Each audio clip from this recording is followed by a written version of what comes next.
대학 동기가 결혼을 한다고 해서 오랜만에 대학 동기 단체 방이 북적였습니다. 철없을 때 친해진 친구들이라 그런지 서로 막역한 사이인데요.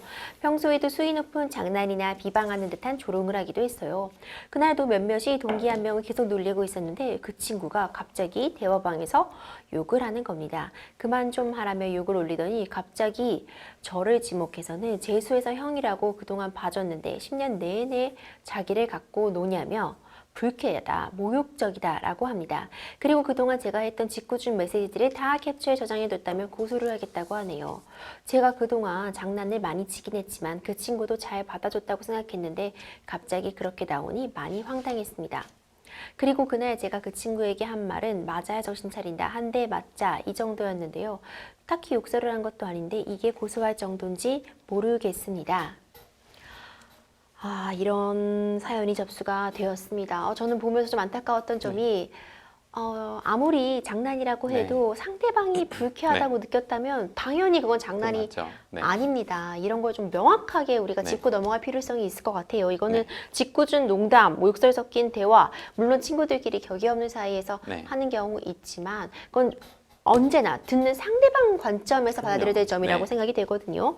지금 상담자가 장난을 친 대학 동기가 모욕적이었다고 하면서 고소를 하겠다고 하는데 이거 뭐 모욕죄 성립될 수 있을까요, 변호사님? 네, 일단은 더 정확히 말씀드리면 이제 맞아야 정신 차린다는 말만 했다는 거는 이제 지금 상담자분께서 기억하시는 내용이고 그 앞과 뒤에 아마 다른 내용들이 더 있었을 거예요. 그래서 그런 내용들에 이제 상대방은 나 참지 못하고 이제 나 모욕이다, 고소까지 하겠다라고 이제 나간 것 같고요. 그래서 이 표현만 갖고는 모욕이다 아니다 말씀드리긴 조금 어렵지만, 근데 그 앞뒤 사실관계라든지 내용에 따라서 상대방이 모욕적인 감정을 느꼈고 그로 인해 사회적인 가치평가가 저해되는 정도였다라고 하면 모욕죄가 성립될 위험성도 있으니까 상담자분께서 진정으로 상대방한테 사과를 하셔서 상대방이 진정으로 이제 고소 절차까지는 안 가도록 하는 게 가장 현명하지 않을까 이런 생각이 들기도 합니다.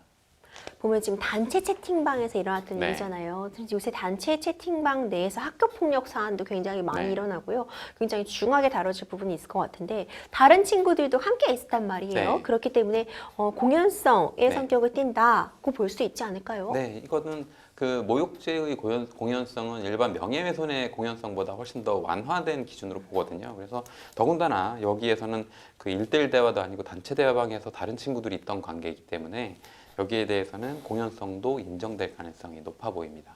지금 상담자님의 좀 현명한 대처가 꼭 필요한 그런 상황인 것 같은데 어떻게 대응하면 변호사님 좋을까요? 네, 일단은 그 명예훼손죄와 달리 모욕죄는 친고죄거든요. 그러니까 반드시 고소가 있어야지만 처벌할 수 있는 범죄고 만약에 고소를 취하하면 처벌할 수 없는 범죄입니다. 그래서 상대방한테 격의 없이 대했다 혹은 나는 아무 잘못 안 했다는 거는 일종의 이제 가해자의 시각인 것이고요. 피해자에게 진심 어린 사과를 하셔서 형사고소 절차에 이르지 않도록 하는 게 제가 보기엔 가장 현명한 해결책이 아닐까 싶습니다.